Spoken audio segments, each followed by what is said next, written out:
वीणा भी आ गई। आओ बेटी आओ। किशोरी लाल जी, ये है मेरी मंझली बेटी वीणा।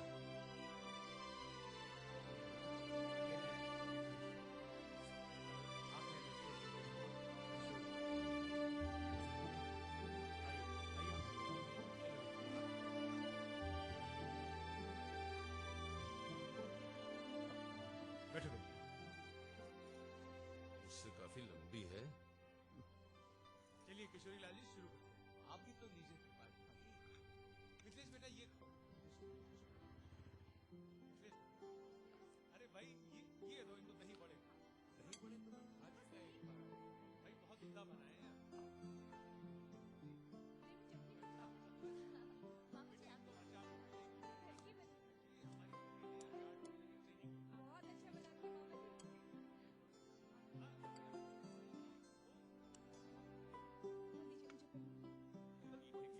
रहने दीजिए। मामा जी खीर बहुत अच्छी बनी है, खा पाएंगे? ये खाइए चखिए तो आप इसे।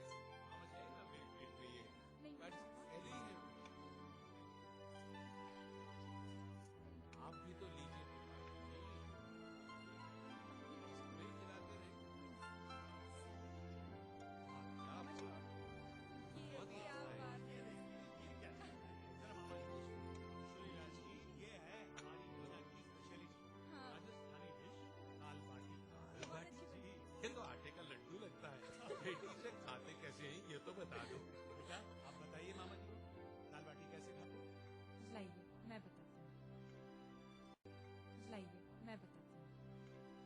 इसको ना अपनी कोशिश करने ऐसे नहीं बनती है। मीट के इसका चूरमा बना लीजिए। बहुत सारी दाल डालिए। ऐसे डालिए, ऐसे अभी इसके ऊपर ढेर सारा घी डालिए। इतना घी डालता है कभी ये बना बहुत सा घी भी ऐसे, है ना? बड़े व्यवहारिक लोग और खातिरदारी में भी इन्होंने कोई कसर नहीं छोड़ी। और लड़की भी देख ली हमने, लेकिन वो वापस आने के बारे में पूछना तो भूल ही गया मैं। तुम रुको, मैं पूछता मामा हूं। जी अब क्या है? अब आ ही गए हैं तो चाय तक रुक ही जाते हैं। ऐसे निकल जाना भी तो वीणा को रिजेक्ट करना ही हुआ ना। वीणा कितना अच्छा नाम है। तुम अभी तक वही सोच रहे हो? रात को कितना समझाया था मैंने। चलो देखो, तुम खामखा की टेंशन मत लो, क्योंकि तुम्हारे ना करने की नौबत नहीं आने वाली है। और सुनो, कौन सी लड़की अपने से नाटापति चाहेगी? बरखुरदार, अब तुम आराम कर लो, क्योंकि खाने के बाद आराम करना भी उतना ही जरूरी है जितना खुजली होने पर खुजलाना।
तुम्हारे ना करने की नौबत नहीं आने वाली है। कौन सी लड़की अपने से नाटापति चाहेगी?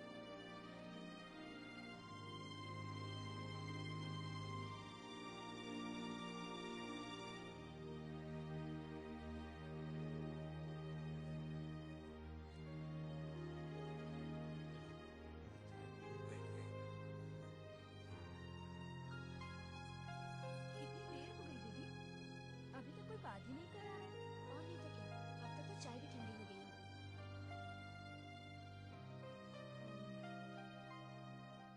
आपकी चाय ठंडी हो गई होगी।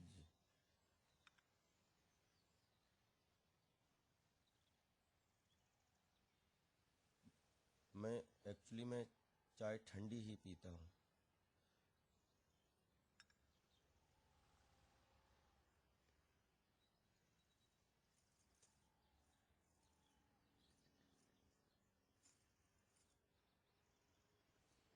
आपको मुझसे कुछ पूछना है?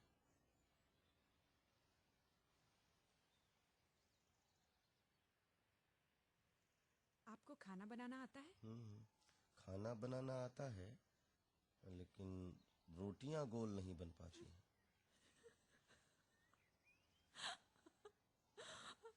मैं तो ऐसे ही पूछ रही थी, मुझे लगा आप मुझसे ऐसा कुछ पूछेंगे। ऐसे ही पूछ रही थी, मुझे लगा आप मुझसे ऐसा कुछ पूछेंगे। मैं क्या पूछूं? आप एमए हैं? जी हाँ, हिस्ट्री में, लेकिन अब मुझे लिटरेचर में बहुत इंटरेस्ट है। Very good, very good. He's actually talking. है? नहीं दीदी, बात कर रहा है लड़की से। कितना निराला रिश्ता है चिड़िया का पेड़ से। जिसे वो अपना समझता है और जिसके सहारे वो हर बार अपने को एक नए सिरे से पहचानता है। Very good, very good.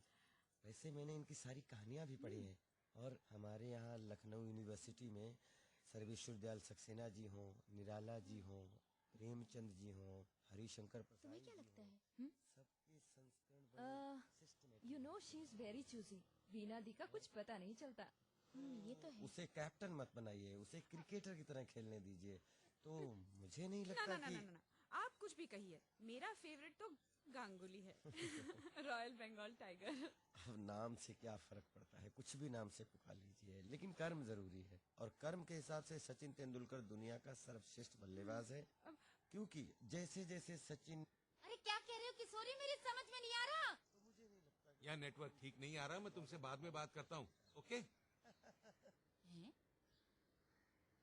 क्या हुआ? कुछ नेटवर्क की बात कह रहा था।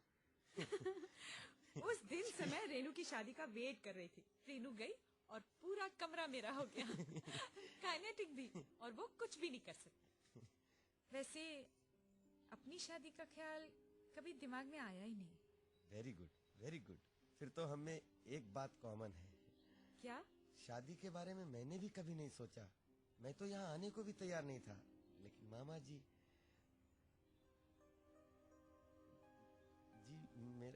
मेरा मतलब था। सुबह से तो बहुत चुप चुप थी, और इस वक्त देखो, ऐसा लगता है जैसे कितनी पुरानी दोस्ती है। एक बात कहूँ वीना जी, मुझे आपसे मिलकर बहुत अच्छा लगा। मेरी कोई भी लड़की दोस्त नहीं है, लेकिन मैं आपसे दोस्ती करना चाहूँगा। मैं ये कहना चाहता हूँ, मेरा मतलब है कि आप मुझे अपना पता दे दीजिएगा, तो आपको चिट्ठी लिखा करूँगा। अगर कभी आपका लखनऊ आना हुआ तो मैं आपको अपनी लाइब्रेरी दिखाना चाहूँगा।